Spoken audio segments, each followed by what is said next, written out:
go through the whole academy and cadet program when I was younger out of high school, and now they kind of respect my decision because I can't do much about it. Hell yeah. Why do you want to become an officer?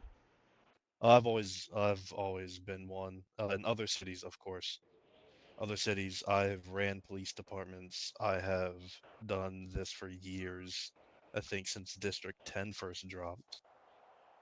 That was back in like or mid 2020.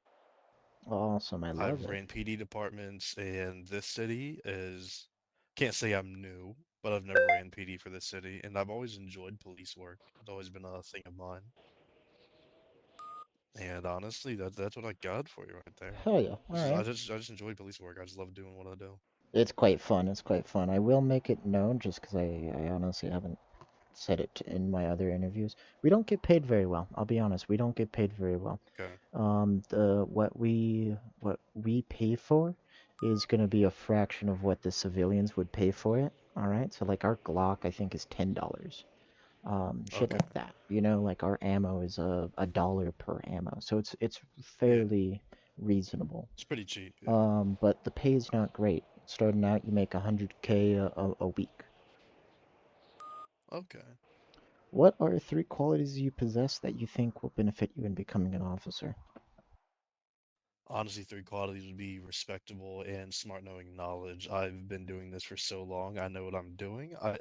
Obviously, every city has different rules. They're all going to be different. Can be different people, different standings. Something for me to be hopefully surprised by. Hell Another yeah. one is I am always very respectful. I'm respectable towards my higher peers.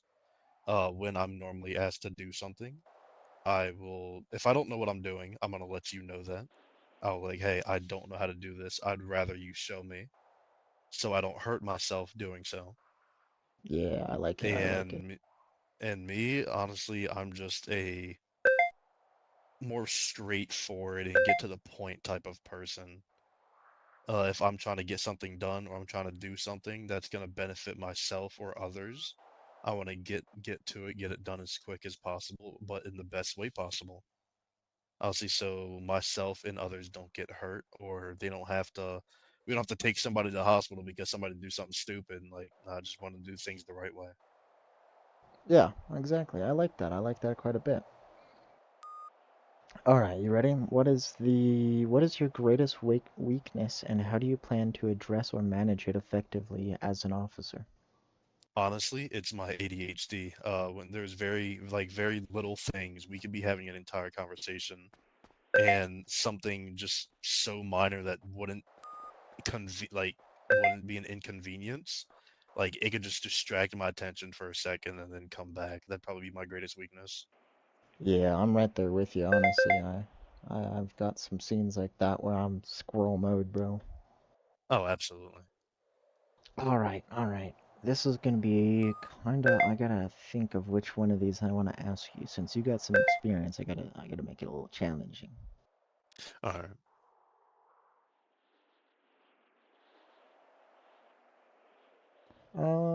All right. Honestly, none of these are challenging, so we'll give you the long one. While patrolling, you witness a minor traffic violation.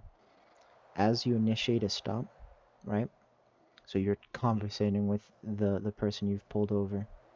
A higher priority emergency call comes through, such as, and just for example, let's say you're pulling over somebody, you're talking to them, you hear a panic, right? There's an officer getting shot or is down. What do you do? If well, depending on how far along this was, if it's just a minor traffic violation, like they were going like 10, 15 over the speed limit, something small. If you already have their ID and their information, let them know, hey, sorry. I apologize if it's an inconvenience, but you're free to go. Here's your information back, and let them know to the second you take off, they're free to go. Due to the fact that if it's an officer down, your officers come before that civilian that you pulled over, because that's one of your family, that's your one of your brothers, one of your coworkers. That's also someone else, not just you. That's also someone else who enforces the law to make sure people are safe in this community. Hell Especially yeah. if it's just especially if it's just something for speeding and you get a panic button that an officer's down. you're gonna want to drop what you're doing and do what you can to get there as quick as possible, quick and safely, of course. Exactly, exactly. So, I'll add another part two to this question since you're a little bit more experienced.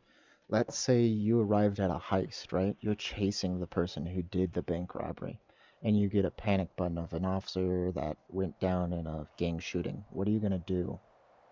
What positions? It depends on your standing in this chase. If you are the primary officer that is in the chase, you're all the way in the very front. You call a radio, whoever's closest to this officer, please, or whoever's in the very back, whoever's the tail. They would want to fall back and try to get that officer to the hospital as soon as possible while the other officers are still chasing the suspect. It really depends on your standing and where you are in this chase. If you're the primary officer, then you're not going to want to be able to just fall off because you would have eyes on them at all times. Especially if you're secondary. Secondary normally gives the call outs while the primary officer's focusing on the vehicle. If I'm the secondary officer, I still want to focus on that vehicle so I can let them know where the suspect and the criminal is turning left and right. Doesn't matter if they're running down the alley, if they're going into a new store. It really all depends where you're at during this chase. Awesome, awesome. I like it. I like it a lot. So, our city, right, for the most part, our SOPs state that if a panic button is called, all officers go to that call. Now, I agree with you, right? If we're running deep, which we do quite often, especially during the day, about this a little bit earlier, about this time, um, that scene, make sure if you're in a pursuit and you got three people and fucking parallels running as well, bro, really the only people that should stay on that pursuit is first and secondary. Just so that we can keep eyes on that person, we can keep accordance, hopefully try and catch him. See that's exactly why I mentioned that it depends on your standing in that pursuit. Yeah, yeah. And I'll be honest, that's kind of a personal opinion. Depend on who you might talk to. Somebody might say, go if you're first, you still need to break off. I don't. I wouldn't say that. We run about 20 to 30 deep when we're running deep. So if I have 30 officers come to me who got shot from a traffic stop, I'm gonna. That's a little excessive. You know what I mean? Yeah, yeah, no, it is. Yeah, alright. How do you handle difficult conversations or disagreements with others while maintaining professionalism? Honestly, it depends where it goes, but regardless, you'd have to stay as professional and as calm and collective as you can. Yeah, It depends. It really depends. Now, if it breaks out into a fist fight where they swing on you, it's a little different. Then you can count that as self-defense, and you have to do what you have to do. Obviously, you're not going to shoot them if they're using their bare fists. That's the reason why we have the use of force. You're just going to go one up. Oh, they use their hands. You have your baton or taser. Oh, see, I'll but it be really, honest. if it's just an argument though, just kind of it's arguing with somebody and then you getting mad. That's just childish. Yeah, Now, see, absolutely. I can understand where everyone comes from a different place. So for me, sorry, OOC wise, I'm Liddy from South Philly. So when somebody talks some crazy shit, I'm gonna talk some crazy shit.